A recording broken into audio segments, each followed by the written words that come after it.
Llevo 5 meses trabajando con la Canon EOS R5C, la cámara de cine de entrada de Canon. Y luego de experimentar mucho con los settings de esta cámara, creo haber encontrado la configuración ideal para sacarle el jugo. Y es justo eso lo que quiero compartir hoy contigo. Así que vámonos al menú. Lo primero que hay que adaptarse con esta cámara es que utiliza términos que vienen obviamente de las cámaras de cine profesionales, por ejemplo, modo iris, que nosotros que venimos de utilizar cámaras DSLR y sin espejo conocemos como apertura. Y yo lo tengo en manual porque no quiero que la cámara tome decisiones por mí, quiero tener el control total lo más posible de la cámara. El incremento iris es obviamente el incremento de la apertura. Eso te permite definir en cuánto quieres que vaya subiendo la apertura o bajando. Yo lo tengo en 1/3, así voy por ejemplo de 2.8 a 3.2. Si lo tuviera en la otra opción iría de 2.8 a 3.5, es decir, que tenerlo en 1/3 me permite tener un poquito más de opciones para cambiar la apertura. Avancemos y vamos al modo de obturador. Aquí la mejor opción es ángulo. Si vienes de utilizar una cámara como la Canon R5 o R6, sabes que a la hora de grabar video siempre tienes que cumplir la regla de los 180 grados. Es decir, si vas a grabar a 24 fotogramas por segundo, la velocidad de obturación tiene que ser el doble. Es decir, tienes que colocar a 1/50. Pero todo esto se hace de forma manual en esas cámaras. Aquí te ofrece la opción ángulo de que la cámara haga ese cálculo de forma automática, es decir, el cálculo de esa regla de los 180 grados. Así, si colocas a 30 fotogramas por segundo en la Canon R5C y estás en modo obturador ángulo, la cámara automáticamente va a acomodar la velocidad de obturación a su doble, es decir, a 1/60. Así, en mi caso, estoy evitando tantos errores que he cometido de olvidarme de cumplir la regla de los 180 grados. Así que nada, ángulo, siempre ángulo. Ahora, si quieres sufrir como lo hacías con la Canon R5, R6, puedes poner velocidad. Pero otra cosa importante que está aquí es este llamado Clear Scan. Esta es una opción que te da la cámara para ser súper específico con la velocidad de obturación. Y esto exclusivamente para cuando tengas problemas de estos flicker, ¿no? Cuando estás grabando, por ejemplo, una pantalla de computadora o luces de una habitación, ¿no? Cuya frecuencia afecta al sensor y se ve, ¿no? Ese flicker. Pues aquí, cuando tengas ese problema, puedes venirte acá y ser bien preciso al modificar la velocidad de obturación hasta que desaparezca ese flicker. Sigamos y vámonos al tema del ISO. La Canon EOS R5C tiene un sensor con un ISO nativo dual, es decir, tiene dos ISOs base. Una es 800 y si te encuentras en una situación de baja luz, pues puedes subir ese ISO base a 3200. Acá en el menú yo lo tengo una base de 800, pero en uno de los 13 botones que te ofrece esta cámara para poder mapear distintas funciones, le he colocado exclusivamente para cambiar de 800 a 3200 al tiro. Y otra vez, con esto de las terminologías cinematográficas, aquí puedes optar entre usar ISO o ganancia, ¿no? Y bueno, como yo vengo de la Canon R6, estoy acostumbrado al ISO, entonces ahí está. El modo ISO lo tengo en manual y como hice también con el tema de la apertura, lo tengo en 1/3 para tener más opciones a la hora de modificar el ISO. En el siguiente apartado no he cambiado nada excepto el incremento de temperatura de color que pues lo dejé en Kelvin porque es lo que yo uso, he venido usando y es lo que entiendo. El otro, vámonos a una de las partes más importantes que es el tema del autofoco. Entonces el autofoco continuo lo tengo aquí en activado, pero tengo un botón mapeado para desactivarlo con un solo toque. Hay situaciones en que es mejor utilizar el enfoque manual del lente que tener el autofoco continuo. En cuanto a cuadro AF, he encontrado que la mejor opción es el área AF completa. Abarca un poco más el rango para que seas más certero con el autofoco. En cuanto a velocidad y respuesta del autofoco, aquí depende mucho de la situación en la que estés. Por ejemplo, si vas a grabar deportes o situaciones de alto movimiento, seguro vas a querer que la velocidad de autofoco sea más rápida, entonces subirás a +1, a +2. En cambio, si estás haciendo un corto documental y quieres que se vea los cambios del foco de punto A a punto B más orgánico, más cinemático, le bajarás tanto la respuesta como la velocidad. Entonces, depende mucho del proyecto en el que estés trabajando. La detección y seguimiento de cara está activada. El autofoco en el rostro lo tengo en prioridad cara, específicamente cuando hago, digamos, temas de entrevistas o estoy grabando a una sola persona. Entonces lo tengo en solo cara, así no me pierde el rostro. Por más de que salga del cuadro, cuando vuelva a entrar va a estar ahí, enfocando a ese rostro, ¿no? Detección de ojos está en on, pero también lo desactivo. Muchas veces no vas a grabar personas, sino objetos. Entonces, a veces es preferible tenerlo desactivado. En la última actualización, Canon nos ha dado esta opción de detectar desde cara a cabeza, que significa que, por ejemplo, si la persona se da la vuelta, el foco va a estar ahí en la nuca. No va a estar saltando el foco de un lado a otro, sino va a permanecer ahí enfocado en la nuca hasta que se dé la vuelta a la persona y tengas el rostro otra vez enfocado. Otra de las cosas que nos ha dado Canon en su último update ha sido este teleconvertidor, que lo que hace es convertir tu lente en un zoom. Claro, el zoom es digital, con lo cual, digamos, hasta 1.5, perfecto, no vas a perder mucha resolución, pero si vas aumentando más, ten en cuenta que es un zoom digital y va a perder calidad esa imagen. Pero ahí tienes esta opción, yo la tengo en off. Este ABB es el Auto Black Balance y es para ayudar al sensor de la cámara a calibrar las sombras, los oscuros, ¿no? Y se recomienda hacerlo siempre antes de iniciar una grabación, colocando la tapa del cuerpo sin el lente. La verdad no te voy a mamar, lo he hecho una vez y nunca más. Se me olvida y bueno, pero lo recomiendan y ahí está la opción. Y bueno, de este apartado no he tocado nada más, nos vamos al siguiente y aquí está el tema del estabilizador digital. Ya sabes que a diferencia de la R5 y la R6, esta cámara solo tiene un estabilizador digital, que en mi experiencia hasta el momento te puedo decir que funciona muy bien. Yo lo tengo en modo estándar y si bien está ahorita en off, lo que pasa es que tengo mapeado uno de esos 13 botones que te mencionaba que tiene la cámara. Un botón de ellos está exclusivo para habilitar o deshabilitar este estabilizador digital el momento que lo necesite. Vámonos a uno de los apartados más importantes del menú de configuración de esta cámara,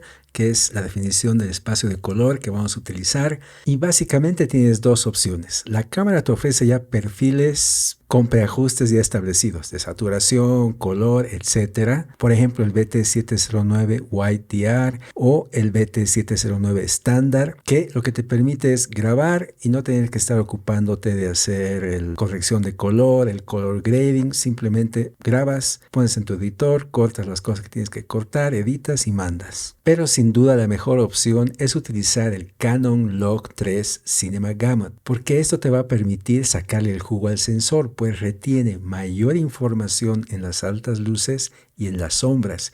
Y esto a la hora de hacer la corrección de color, a la hora de hacer el color grading, es invaluable. En este menú lo encuentras como C2, pero en mi caso le he hecho una pequeña modificación para trabajar el tema del ruido. Eso ya te puedo contar en otro tutorial si te interesa. Por eso en mi caso está el número C9 y se llama, le he puesto nativo. Pero básicamente es el Canon Log 3 Cinema Gamut. Simplemente que he modificado un par de parámetros del procesamiento de ruido de imagen que tiene la cámara de forma interna. Avancemos al siguiente punto y aquí viene el inicializar soporte, que es básicamente para formatear tanto tu tarjeta CF Express o tu tarjeta SD. Siempre hay que hacerlo antes de iniciar una grabación, si es que obviamente has bajado tu material, ¿verdad? Modo sensor. La cámara te ofrece tres opciones: Full Frame, Super 35 milímetros, Super 16 milímetros. El 90% del tiempo yo grabo en Full Frame porque quiero sacarle el jugo a todo ese sensor hermoso que tiene esta cámara. La frecuencia de sistema déjala en 59.94 y aquí entramos una de las partes fundamentales de la configuración de la cámara, que es el formato de grabación interna principal que vas a utilizar. La R5C tiene una gran variedad de opciones de grabación profesional, siendo la de más alta calidad el RAW de 12 bits. Ahí tienes el Light, el estándar, ST y el HQ de alta calidad, pero te ofrecen unos archivos mega gigantes. Yo, la verdad, simplemente lo he probado y obviamente la calidad de la imagen es superior, pero no uso este formato. Lo más bajo, si se quiere, es el MP4, que te ofrece archivos más livianos, pero a 8 bits. Es decir, que a la hora de hacer color grading, corrección de color,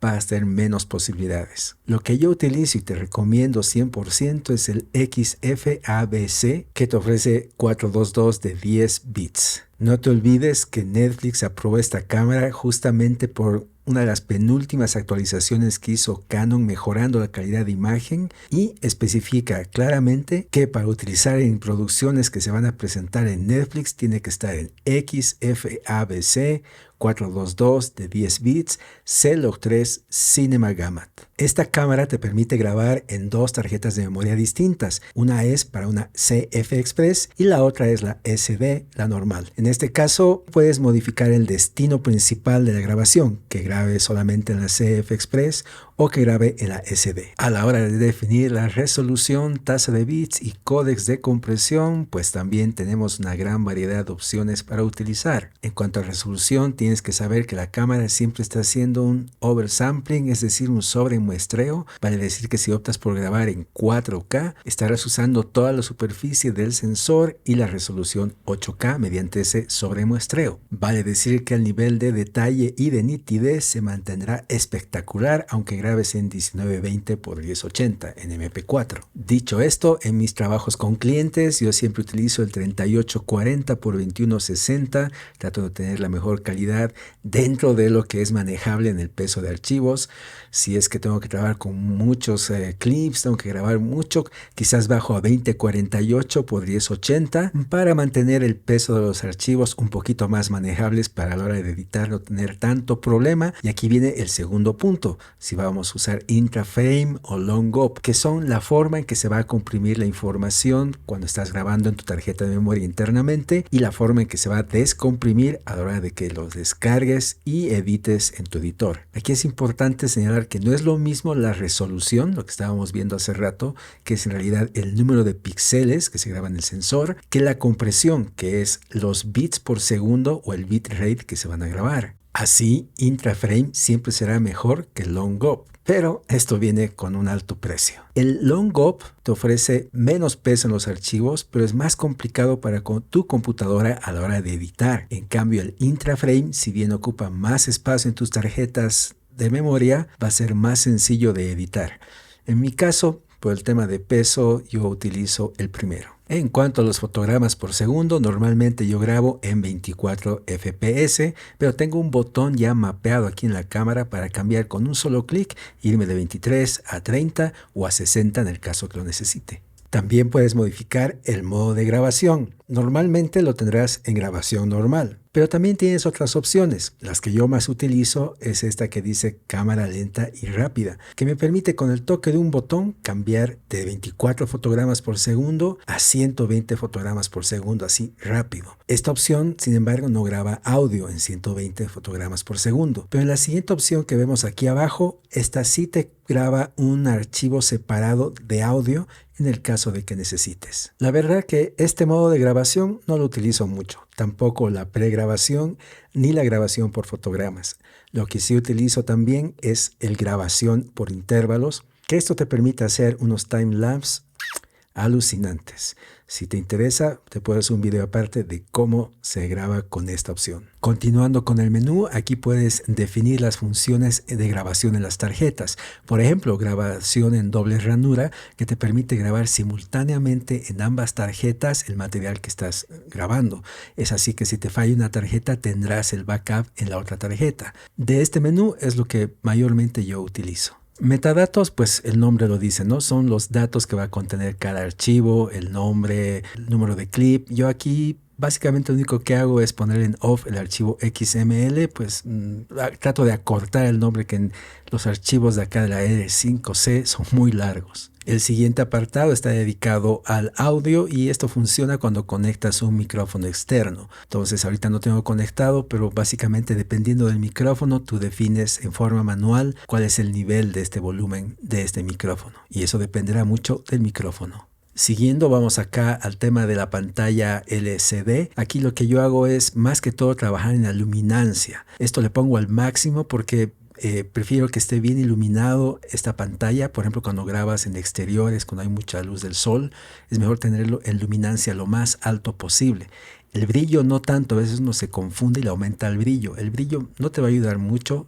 Más que todo, la luminancia ponlo en lo más alto. En cuanto a la salida de la información, ya sea la imagen como el menú, aquí puedes definir si quieres que sea en LCD, en la pantalla táctil, o en el viewfinder, en el visor electrónico. Yo lo tengo en solo LCD, y cuando quiero ver por el viewfinder, lo que hago es cerrar la pantalla, o sea, ponerla en off, y así poder ver a través del viewfinder.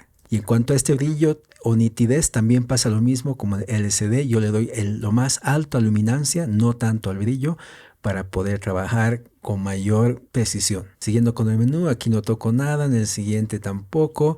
Aquí en el 5, visualización de pantalla HDMI, obviamente la tengo en on porque es como un espejo. Ahí puedo ver más grande, una pantalla más grande de HDMI. Yo uso un Ninja 5 para tener más precisión del enfoque, etcétera. Entonces lo tengo en on. De esta página creo que no, nada más he cambiado, así que nos continuamos con esto del menú.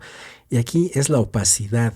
Vale decir, cuando tú habilitas el menú en el LCD o en el viewfinder, cuánto de opaco va a estar esa información en relación a la imagen que estás captando, ¿no? Para que puedas ver bien la imagen que estás grabando, pero también el menú. Entonces puedes definir el nivel de esta opacidad en porcentaje. Yo lo tengo, varío entre 75 y a veces le bajo un poco más. La orientación, aquí es donde vas a definir si vas a grabar en vertical o en horizontal. Cuando quieres hacer reels, videos verticales, esto ayuda a que el menú todo se acomode en el formato vertical y puedas tener mejor visualización, tanto en la pantalla LCD como en el visor electrónico, el viewfinder. La cámara te permite subir LUTs, te permite subir espacios de color, digamos, para que puedas tener una visualización de cómo se vería al final tu imagen, pero para eso necesitas una ayuda de visualización y aquí la puedes habilitar, tanto en la pantalla LCD, en el visor electrónico como en el HDMI. Quiere decir que vas a ver cómo se vería ya la imagen final aplicando ese LUT, aunque no lo está haciendo internamente, o sea, no va a salir con esa imagen, simplemente te ayuda a visualizar cómo se vería y aquí lo puedes habilitar. El último punto de esta parte del menú, rango HDMI, la verdad no tocó nada ahí,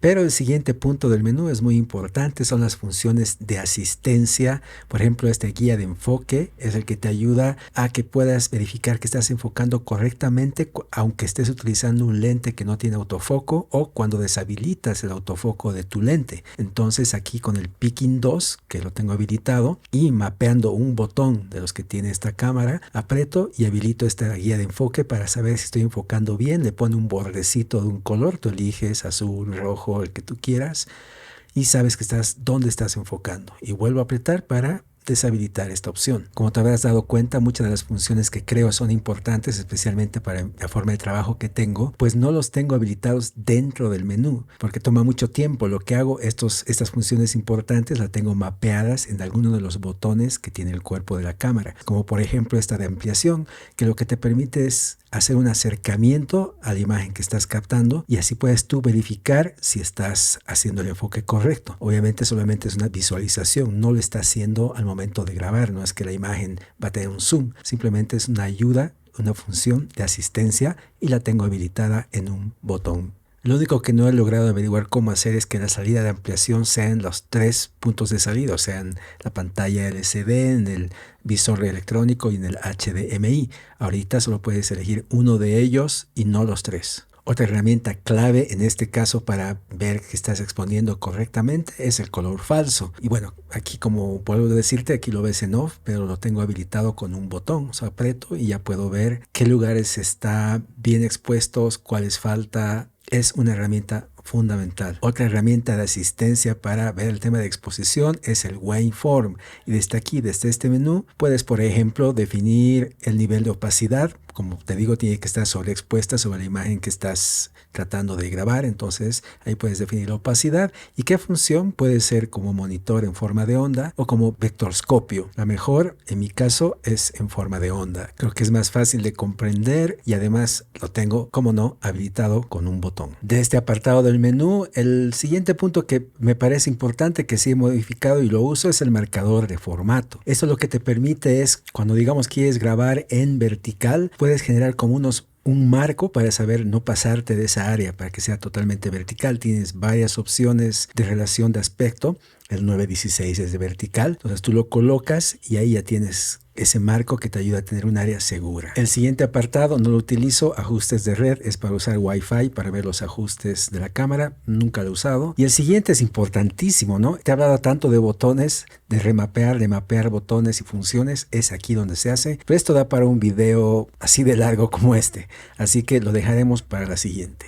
Sigamos al último, la configuración de sistema. Aquí, por ejemplo, puedes dar la función en tu pantalla de iniciar la grabación a partir de un toque en la pantalla. Esto, por ejemplo, cuando haces time-lapse es importante para no tocar el botón y que la cámara no se mueva al iniciar ni al terminar. Desde este apartado del menú también puedes habilitar o deshabilitar la lamparita indicadora de grabación. Es importante tenerla en on. A veces crees que estás grabando y no es así. Entonces la lamparita, el color rojo te indica que estás grabando. Hay situaciones en que vas a querer deshabilitarla. Por ejemplo, si estás haciendo un documental, no quieres generar atención hacia ti, pues ahí la puedes deshabilitar. Y finalmente, una de las partes importantes que tiene esta cámara es el ventilador para evitar que se sobrecaliente como la Canon R5 o la R6. Entonces acá puedes activarla. Yo la tengo el modo ventilador en auto, dejando que la cámara más o menos haga las mediciones que necesita, y la velocidad del ventilador, tanto en standby como en rec, la dejo en bajo. Recién he llegado de hacer una grabación cerca del Amazonas, súper caliente, y la verdad que con esta configuración no he tenido mayor problema, y al mantenerlo en bajo pues ahorras un poco más de la batería, que es un grave lío en esta cámara. Y hablando de batería, me estaba olvidando de una de las funciones importantísimas nuevas que tiene esta cámara, incorporada en el último update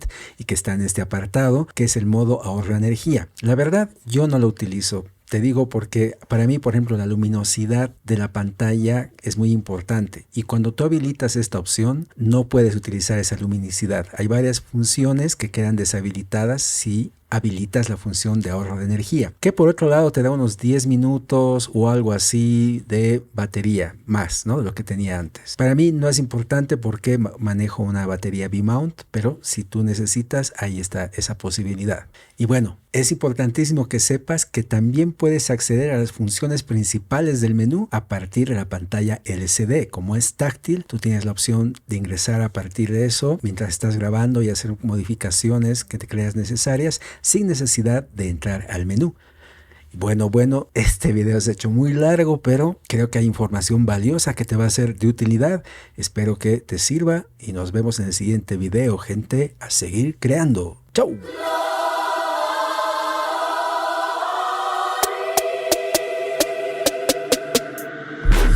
Get down in the car.